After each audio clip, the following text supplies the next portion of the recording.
The U.S. Supreme Court hears arguments Tuesday in Masterpiece Cakeshop v. Colorado Civil Rights Commission, in which Baker Jack Phillips is arguing that his deeply held evangelical Christian beliefs should exempt him from having to bake a cake for the wedding of two men, even though his refusal to serve them violated Colorado's anti-discrimination law. To better understand the issues and players involved, TMC editor Henry Farrell interviewed Daniel Bennett, an assistant professor of political science at John Brown University and author of Defending Faith: The Politics of the Christian Conservative Legal Movement, Kansas University Press, 2017. Henry Farrell, your book describes the various Christian conservative legal organizations, CCLOs, which are involved in the current case, and at what stage did they get involved? Daniel Bennett, the key actor supporting the case is Alliance Defending Freedom. It has been involved with this case since 2012 and has been touting its defense of Baker Jack Phillips since 2013. Since then, ADF has been active in the Colorado court system and now at the U.S. Supreme Court. If its media outreach is any indication, ADF considers Masterpiece Cakeshop to be one of the most important cases it has ever been involved with. Taking this kind of case is not new territory for ADF, as it has a dedicated center focusing on freedom of conscience issues. In addition to Phillips, ADF has defended several individuals who have argued that they were forced to choose between violating their conscience and keeping their jobs or staying in business.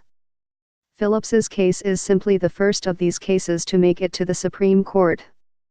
Several other actors in the Christian legal movement have filed amicus curiae briefs supporting Phillips.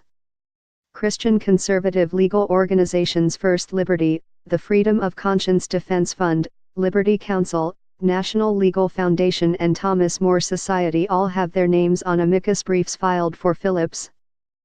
Former American Center for Law and Justice attorneys Thomas Monaghan and Walter Weber, former ADF attorney Nate Kellum and ADF and ACLJ veteran attorney David French filed their own briefs, and Thomas Berg and Douglas Laycock, big names in this movement, filed a brief on behalf of the Christian Legal Society. Finally, Becket, formerly the Becket Fund for Religious Liberty, the powerhouse group sympathetic to many of the concerns of the Christian legal movement, filed a brief backing Phillips. In short, this case has drawn a great deal of attention from the broader movement. HF, you describe how the Supreme Court's Obergefell decision, banning states from refusing to marry same-sex couples, created a crisis for conservative organizations devoted to traditional marriage. How are concerns about traditional marriage playing out in the current court case? DB, after the Obergefell decision, several attorneys I interviewed were understandably disappointed and frustrated, but they also expressed cautious optimism for the future.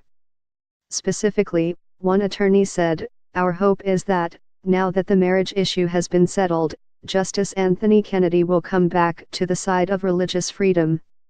While unconvinced about the new legal definition of marriage, CCLOs were bullish about the next steps of this debate.